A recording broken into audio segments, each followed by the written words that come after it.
Well, hello. Got another video today on tarot, and today I decided to take a look at one of my favorites, the Black Flame Tarot, where the Ace of Swords came up.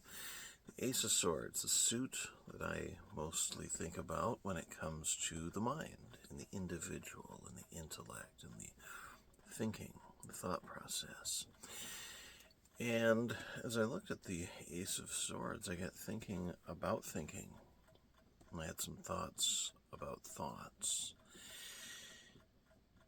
The way we think determines to a large extent the way we perceive. And the way we perceive determines to a large extent the way that we interact.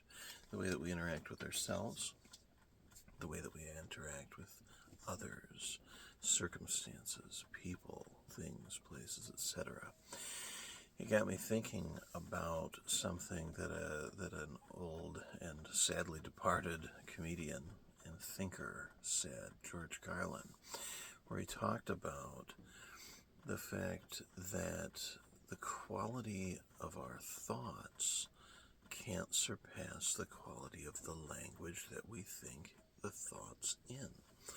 And so the Ace of Swords today has me considering, what language do I use as I'm thinking?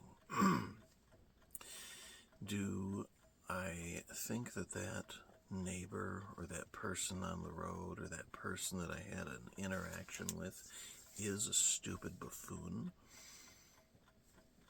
Is makes them unchangeably so. It defines them.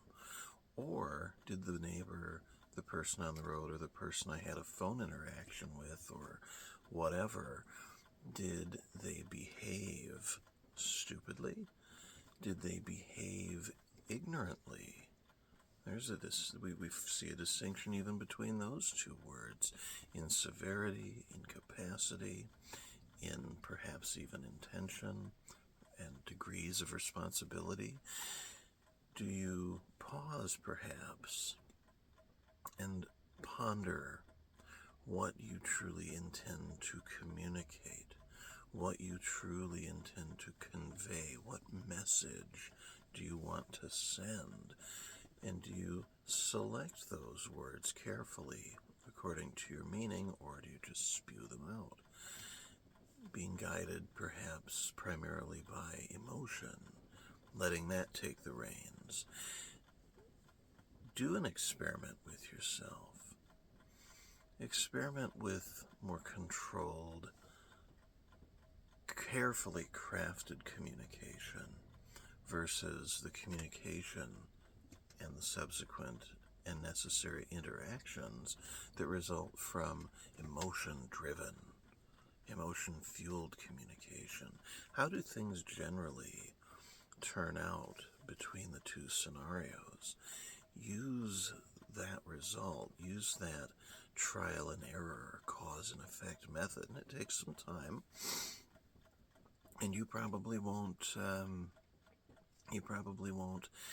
succeed in doing that all the time. You'll take some repetition and some remembering to do that. So don't give up if you realize that you forgot to do it a few times, or even most of the time to start with. But use a little time. Give yourself a couple of weeks or a month. See how the results vary between those approaches, and then use that sword of the intellect to cut, to a large extent, the less effective one loose, and use the more effective approach for your own benefit and the benefit of the interactions that you have externally.